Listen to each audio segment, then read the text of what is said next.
کیا تھا کہ اگر کسی کے اولاد نہ ہو رہی ہو اور مستقبل میں بھی کوئی چانس نہ ہو تو ایسے لوگ کیا کریں۔ دیکھیں، پہلی چیز تو یہ کہ صبر کریں اور صبر کے ساتھ چلیں۔ اللہ تبارک و تعالی نے ازل سے ہی یہ تقسیم فرما دی ہے۔ قرآن میں وہ خود ارشاد فرماتا ہے، وہ جس کو چاہتا ہے لڑکے دیتا ہے، جس کو چاہے لڑکی دے، جس کو چاہے دونوں دے، اور جس کو چاہے کچھ بھی نہ دے، بانجھ رکھے۔ تو یہ بہت سارے ایسے ہوتے ہیں لوگ کہ ان کے بچے نہیں ہوتے، تو اس میں کوئی مسئلہ نہیں ہے۔ اگر بچے نہیں ہیں کوئی بات نہیں، آپ صبر کریں۔ اچھا، دوسرا طریقہ ہوتا ہے کہ جی ایسے کچھ جدید ٹیکنالوجیز آ گئی ہیں کہ اس میں مرد کا اسپرم لیا، عورت کا لیا، ایگ لیا اور کسی اور جگہ ملاپ کرا کے ماں کے رحم میں رکھ دیا۔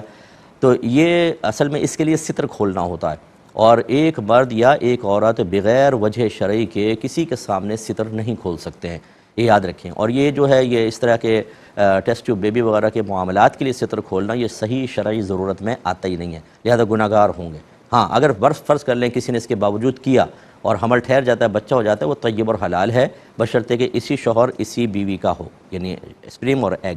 بعض یہ پوچھتے ہیں کہ بیوی کے ایگز بالکل نہیں ہے، کسی اور عورت کا ایگ لے کے شوہر کے اسپرم ملا کر اس عورت کے رحم میں رکھ دیا جائے، بالکل جائز نہیں ہے۔ اسی وجہ سے تو زنا حرام قرار دیا گیا تھا کہ نسب مشتبہ ہوگا اور جزیت اور بادیت کے غلط تعلق قائم ہوں گے۔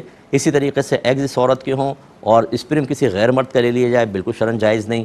اسی طریقے سے ان دونوں کا اسپرم اور ایگ ہے، لیکن تھرڈ کسی پارٹی کوئی اور عورت کے اس کا رحم کمزور ہے، وہ کنسیف نہیں کر سکتا، اس میں مطلب حمل باقاعدہ ٹھہر نہیں سکتا، تو اجنبی عورت کے رحم میں ڈلوا دیا، یہ بھی شرعاً جائز نہیں ہے، یاد رکھیں۔ اسی سے خرابیاں پیدا ہوں گی، انصاب مشتبہ ہوں گے، شریعت اس کو بالکل لائک نہیں کرتی ہے۔ تو اچھی طریقے سے سوچ سمجھ کر پھر اس کے بارے میں فیصلہ کرنا چاہیے، اور اگر آپ صبر کریں گے اللہ تعالیٰ آپ کو جنت میں اگر داخلہ عطا فرمائے گا، وہاں اولاد بھی ہوگی بعض روایات کے مطابق، آپ کثیر بچے پیدا کر لیجئے گا، کوئی مسئلہ نہیں ہے۔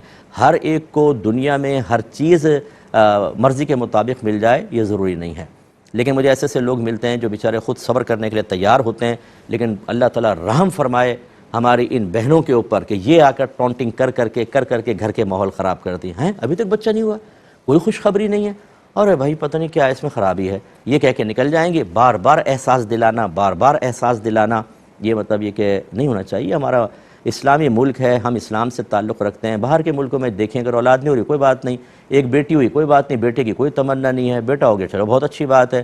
وہ لوگ ہر طرح کے حالات سے کمپرومائز کرنے کے لیے تیار ہیں، اور ہم شریعت کے طریقے پر چلنے کے لیے نہ تیار ہیں، نہ اپنے رویوں، اپنے جذبات، اپنے احساسات کو اس کے تابع کرنے کے لیے تیار ہیں۔ ہماری مرضی پوری ہونی چاہیے، مذہب کچھ بھی کہتا رہو، تو اس لیے یہ مناسب نہیں ہوتا ہے۔ یہ کہتے ہیں